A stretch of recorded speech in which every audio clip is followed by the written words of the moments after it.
Sunugal 24.net, l'information à sa juste valeur, c'est ici même, Sunugal 24.net. Well, I'm back again. Man, ñëwaat na pour ñu waxtaan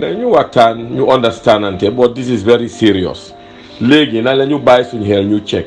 All this problem buy dem on in Gambia after 3 years bi UDP yéena ko cause.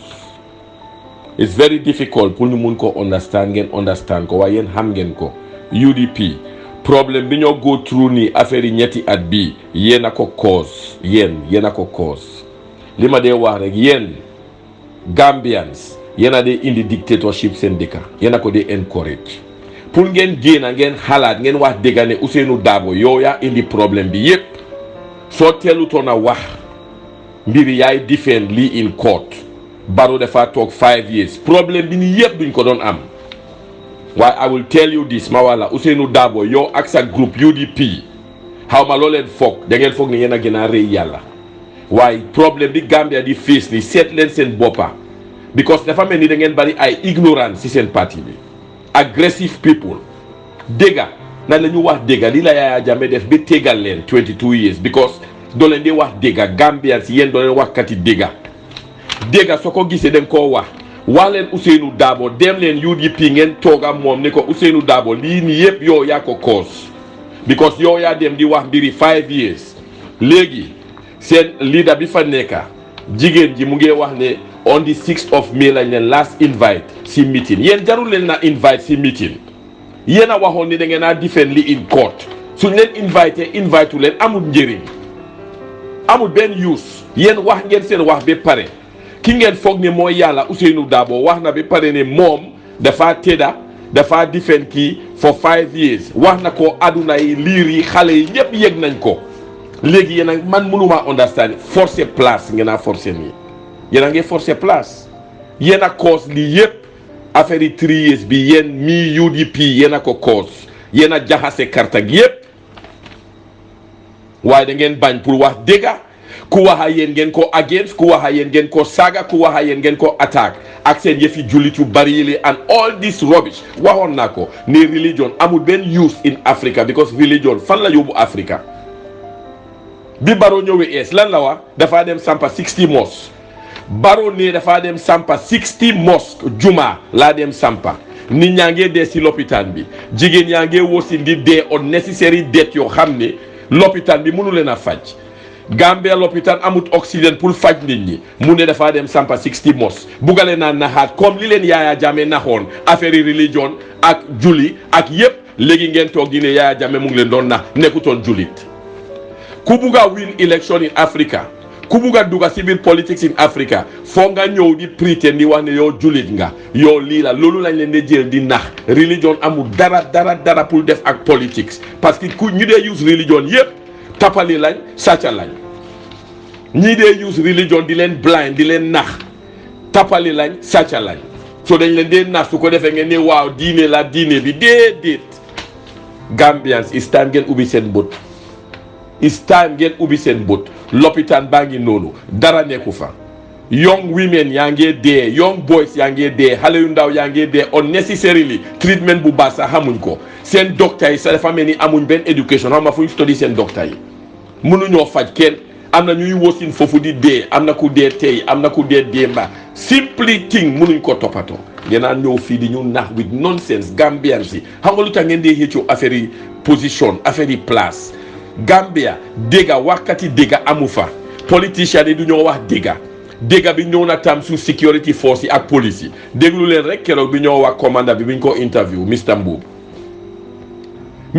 ak uniforme am ak position am yëpp dafa am di guts pour toog nii nañ ko wax mu wax fen na change kayit yi so yéen police yi prosecution in Gambia yooyu ñaata nit ngeen dugal prison unlawfully ñaata nit ngeen jël dégga ton ko fen roof ko prison yéen a ngi dem si juma bi yéen a ngi dem si church bi yéen a ngi julli 24 round the clock yéen a ngi dem ak seen family léegi a ngi fortify kayit di change document negem ñëw ngeen si TRRC bi di fen di ne da ngeen di fen change kayit sa boss yi dañ laa wax ne bul wax lii bul wax lale bindal lii bul wax dégga Gambia soo amuleen lu jub police yoo xam ne ñoo war a straight forward Gambia musuta am police yu straight di nga ko compter benn si 1000 pour ngeen jub yéen a fi daxa julli yéen a fi daxa def lu nekka waaye yéen dégga doo leen ko dee wax seet leen seen boppa ngeen toog si kanami TV njoboot yi toog xale yi toog seen jabar yi toog seen famille yi toog ñu leen a téye ngeen a fen nangu leen a wax dégga onop si li ngeen def Gambia am na problème Gambia am na problème wakkati dégga amul fa si politicien yi wakkati dégga amul fa si sécurité yi doo leen dee wax dégga da ngeen a ñëw nii toog di fen seen doom yi suñ fenee ngeen a mbéj seen doom yi dina ñu ngi fen fekk yéen a fi daxa fen yéen a ngi toog di prosecute nit di ko tëj prison ñaata nit ngeen dugal prison boo xam ne waruñ faa nekka da ngeen war a ruus lii da ngeen war a ruus lii li ngeen a oote nekkut si yéen Gambia am nañ problème big problème lañ am seetal people in office di fen people in position di fen police yi nga xam ne yéen a responsible anti crime yéen a responsible CID ñaata yoon suma dees maa ngi gis police yi CID yi ñuy fen di tapale di koppa case si wrong people gis nañ ko gis nañ Kayol Garari gis nañ seefa yooyu naka la demee woon gis nañ case yi ñeneen ak ñeneen yéen da ngeen a jël di wrong people di leen dugal prison because borom ki def deal bi jox na leen xaalis doo leen di wax dëgga noonu ngeen sampe seen kër yi noonu ngeen fayal seen doomi school fees noonu ngeen tabaxee seen kër yi yéen xam ngeen seen boppa ñi nga xam ne jubu leen xam ngeen seen boppa change leen seen jikko yu bon yi le seen juma yi ngeen a dem every time amul njëriñ because yéen doo leen waxkati dëgga soo leen nekkee waxkatu dëgga dem leen wax Ousainou Darboe ne yoo yaa xam mbir bi yoo yaa wax mbiri 5 years yoo yaa dem ni yaa ko defend in court waaye yéen a ngi nii di ko defend yéen a di create dictator seen dëkka yéen a ko di create Mr Barrow li ma la am pour advice Gambian si gisuñ dara li nga liggéey lopitaan baa ngi noonu dara nekku fa noti dara amu fa people yaa ngee dee people yaa ngee toro people yaa ngee sonna nothing is there mënuma understand moo tax Gambia da ngeen war a nekk di vet dañ war a check bu baax a baax ku war a nekkat président in Gambia xaj bu ñëw mu ne dafa nekk président mus bu ñëw mu ne dafa nekk ministre ñoo xam ne gannaaw amuñ benn education amuñ aleel amuñ property amuñ xaalis musu ñoo tiyee xaalis ñu ngi doon foratu ñoo leen a jiite in Gambia tey naka la dëkk bi di dem kanam koo xam ne amut maalo kiram ngeen def ko njiit ngeen def ko leader loo leen expect Gambia dafa war a change constitution boobu ni da nga war a am enough education ñu check sa background ñu check loo am ñu check sa property ñu check sa aleel bala nga taaw as président o Gambia du dem kanam xoolal ñi bugg a nekk président xoolal ñi nekk président in Gambia xool leen and seet da mus nañoo gis xaalis from Jammeh ba tey bi Jammeh di dugga da musoon na am xaalis amutoon xaalis soo ku ñëw mu gis 1 million mu suta tiyee 5,000 loo leen expect seetal Gambia dafa dellu gannaaw Gambia li ma leen am pour advice educated youth si nekk si university ñi wàcca university try leen ngeen ñëw form party bu important boo xam ne démocratie rule of law dina am ngeen wécci criminal si nekk si place yooyu yëpp taxaw leen election from Banjul ba Koyna sort leen seen boppa out youth si ngeen jël over government parce que ñi ma gis ñi bugg a taxaw as president in Gambia yéen amangu leen leader Gambia mu ngi dem from bad to worst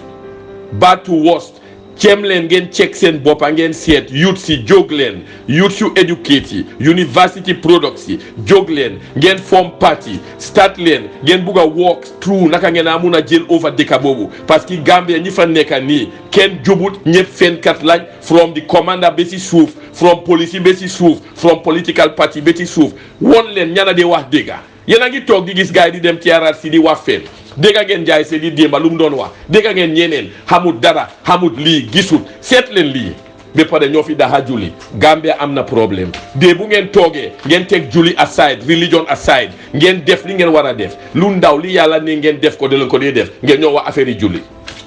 Gambia am na problème fii laay emal suma waxtaan bi parce que li dafa naxari si xool nit ñaa ngi dee si lopitaan bi nit ñi amuñ garab nit ñi amuñ school fees nit ñaa ngi torox nit ñi amuñ lekka marché baa ngi bon dëkk baa ngi bon trafic baa ngi jaam lekka amul président yu educated président yoo xam ne dañoo fesal seen poos nit ñi ñëw pour tapali rek ngeen am Gambia seet leen ko dem leen UDP ngeen wax Ousainou Darboe ne moom moo change topic bi moom moo wax 5 years ngeen bàyyi nit ñi si jàmma ba pare Gambia open your eyes ngeen try ngeen ut nit ñoo xam ne ñooy mun a taxaw Gambia mun koo ron ñu vet la doo mun a nekk président gisuñ sa education xamuñ ñata nga am amuñ ban property nga am lii rek moo nekk problème. xool leen Gambia naka la demee from Jammeh ba léegi seet leen ko at least Jawara sax corruption amoon na waaye tane na lim am si kër passé wut ñaar lim amoon England sa kër gi bariwut seerut seet leen ko rek moo leen tane baadoole yu bon yi ñëw nekk njiit ñëw Gambia di ron show musu ñoo téye xaalis ñi nekk abroad amuñ liggéey éduqué ñu def leen place ñu ñëw foofu di leen nax Gambia am na problème Gambia dafa war a vet anybody ku war a lead Gambia ñi fa nekkaangum nii kenn mënut a ron Gambia try leen youth si ngeen taxaw university products jóg leen yéen mi educate taxaw leen form leen party all nationality all people everybody in Gambia every head bu fa nekka every head instead of na every head la mean every head bu nekka Gambia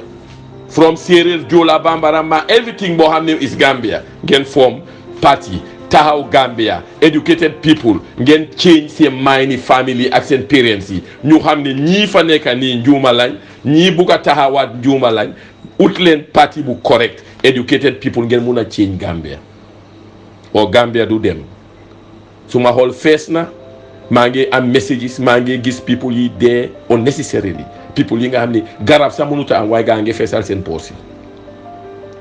li ngeen a reyante ni yëpp pour feesal seen poos la waaye waxoon naa leen ko before lii yëpp fi ngeen koo bàyyi fii ngeen koo bàyyi doo leen ko mun a yóbbu fenn fi ngeen koo bàyyi ba pare disgrace maa ngi ñaan everyday disgrace moo leen war a jàppa ni disgrace jàppa APRC nii ba léegi ñu ngi blind di wax Jammeh dafa war a ñëw Gambia APRC du ñoo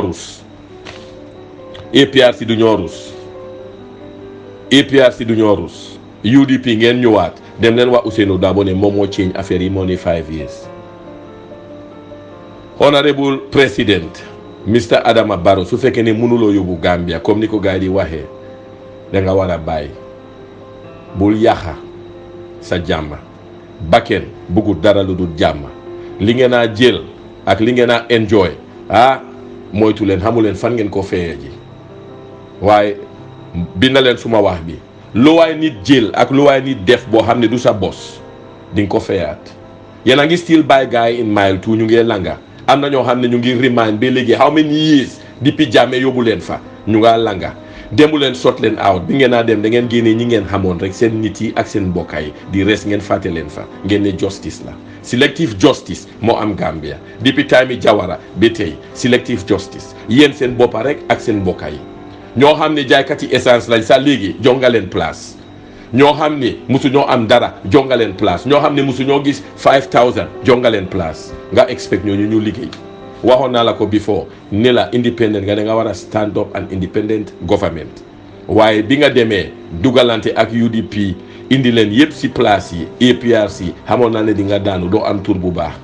and still you are still thinking ba léegi yaa ngi film yaa ngi forcé pour toog lesson foo ngeen jànga ko ku ko jàngut in the soft way di nga ko jànga in the hard way. God bless Gambia. Yal na all those people robbing Gambia yal na liñ jël loo xam ne du seen bos yal nañ ko génne si bëccëgi kàmma with disgrace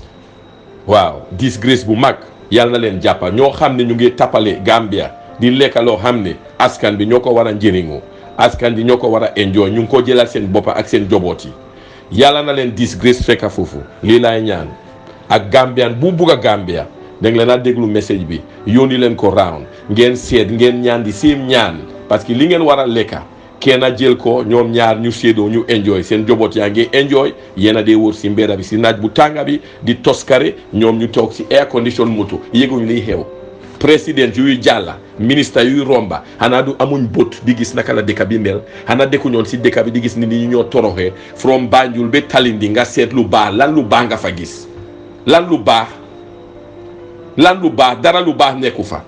ñu ngi si moto di romba duñ xalaat sa ne fii de dafa leen dem fii de war nañ fa def lii non seen poos rek nit ku ñuul da ngeen soxor da ngeen bon yal na yàlla dimbale Gambia yal na gàccee jàppa ñi nga xam ne ñooy lekka koom-koom bi ñëw Gambia pour Gambians nit ñaa ngi dee amuñ garab amuñ scan machine amuñ dara ngeen tëdda di noos di yónni seen doom yi ñu faju Europe di dem Sénégal waaye yàlla mii benn la waa na leen ne diine religion amul dara si politics dañ leen di nax ubbi leen seen but man maa ko wax li ma wax soo la ñëwaatee ma repeat ko God bless Gambia. Sunugal 24.net, l'information à sa juste valeur, c'est ici même, Sunugal 24.net.